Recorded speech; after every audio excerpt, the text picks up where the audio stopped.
blessed with an abundance of attractions, adventures, and natural wonder, Western North Carolina is a popular destination for the outdoor enthusiast.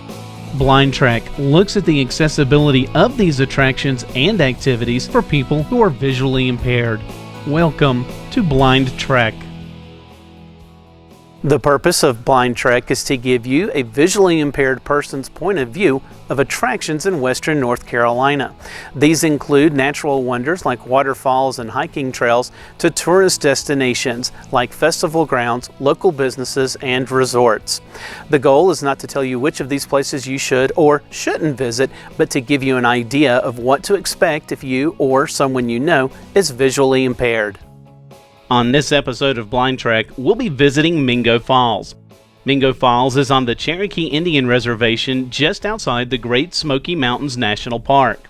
At 120 feet tall, the waterfall is one of the tallest waterfalls in the southern Appalachians. To reach the falls from the Oconaluftee Visitor Center, drive south towards Cherokee on US 441 and take the second left onto Big Cove Road.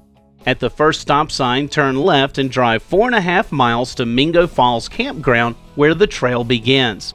These directions are similar if you are exiting on the US 441 from the Blue Ridge Parkway. Turn left at the end of the parkway onto US 441. The first left will be Big Cove Road. The rest of the directions are identical as if you are coming from the Visitor Center. The parking lot is gravel with about a dozen or so parking spaces. Another great feature of the parking lot are the porta potties. The trailhead is located to the right of the porta potties. The hike to the waterfall is just under a half mile in length, but is considered moderate in difficulty due to the many steps at the start of the hike.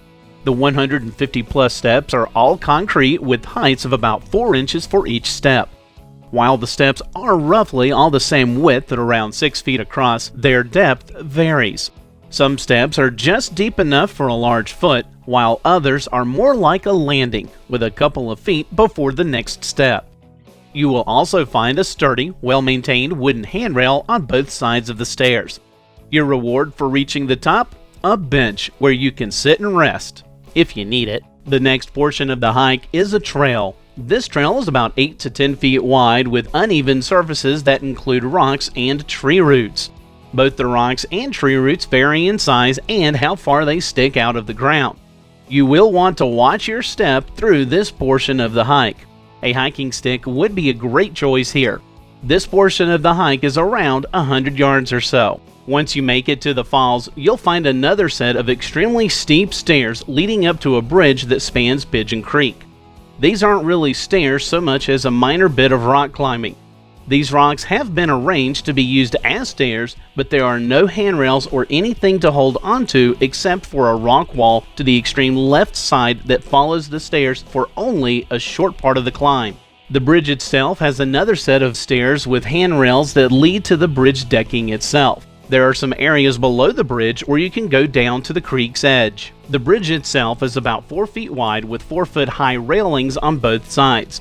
The opposite end of the bridge has a couple of stairs that lead to a sort of trail. This trail is not maintained and it is recommended visitors do not take it.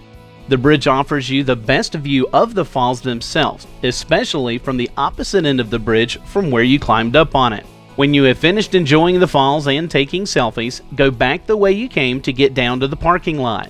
The waterfalls themselves are awe-inspiring. The falls are in the shade most of the day, catching only an hour or so of sunlight at its top during the early afternoon. You will find lots of thick green trees and bushes during the summer and bright, vibrant colors in late fall. If you're lucky enough to visit the falls after several days of rain, you will find much more water than usual going over the falls. Mingo Falls still sees quite a bit of water flow even during long periods of little rain. Regardless of when you visit, Mingo Falls is worth a short but possibly strenuous hike. If you don't like crowds, the best time to visit the falls is in the morning. For more information about the Great Smoky Mountains National Park, visit www.nps.gov/GRSM. This has been Blind Trek. If you liked the video, please subscribe to the channel and click the notification bell to learn when new videos are posted. Thanks for watching and happy trails.